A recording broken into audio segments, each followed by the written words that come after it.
Her name was Mary. She was my younger sister. Growing up in our family of 5 children, we had a rule about interrupting each other. Whoever was talking had the right to finish. Mary talked and talked. When she would pause to draw breath, and another of us would try to speak, Mary would say, "I was talking first," to which one of our brothers was sure to add, "Mary, you're always talking." Mary was my little sister. There was a 6-year age difference between us. As adults, we became peers when I went through a dark night of the soul, and Mary was part of the rescue team. "I'm holding your hand," she said, "and I won't let go." Mary was diagnosed with oral cancer in May 2015. After radiation that seemed to eradicate the tumor, and then didn't, Mary had to decide if she would proceed with the disfiguring facial surgery. She did not want the surgery. She railed against it, but she wanted to live.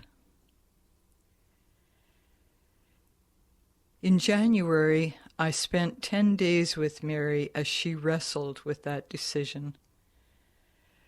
One evening we were sitting on the couch and I was giving her a shoulder massage. Mary was in a lot of pain. She stretched out on the couch. With her legs on my lap, I began a leg massage. Then into the quiet, I began to sing. "Hush, dear Mary, don't say a word.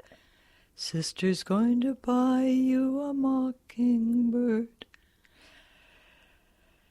Mary had trouble speaking because of the pain in her mouth, but when I couldn't remember the words, Mary gave me the next line. So we continued. We sang old camp songs, songs we used to sing when we did dishes together, every song we could think of, me on vocals and Mary giving the word prompts. In the end, the capacity for spoken words was taken from her. Still, she continued to communicate. When she couldn't speak, she wrote. When she couldn't write, she gestured, sighed, or hummed.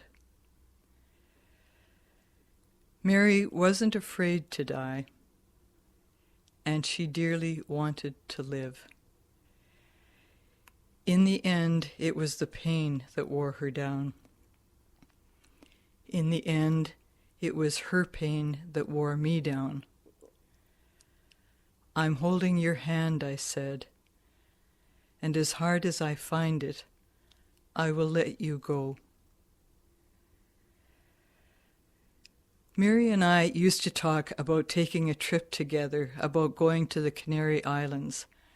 They seemed exotic, mysterious, a place where the air would be filled with spices and the hills alive with the sound of music. On the July morning that Mary died, her daughters, friends, and I were with her. In the moments following her last breath, we were all so very silent. Like the silence after a great tree falls. After a time we began to speak. We spoke about Mary. We prayed for her safe passage. We wept and laughed, told stories and sang songs as Mary's soul left her body and traveled on. I believe she made it past the Canary Islands. Oh, Mary, don't you weep, don't you mourn. Please hold my hand and don't let go.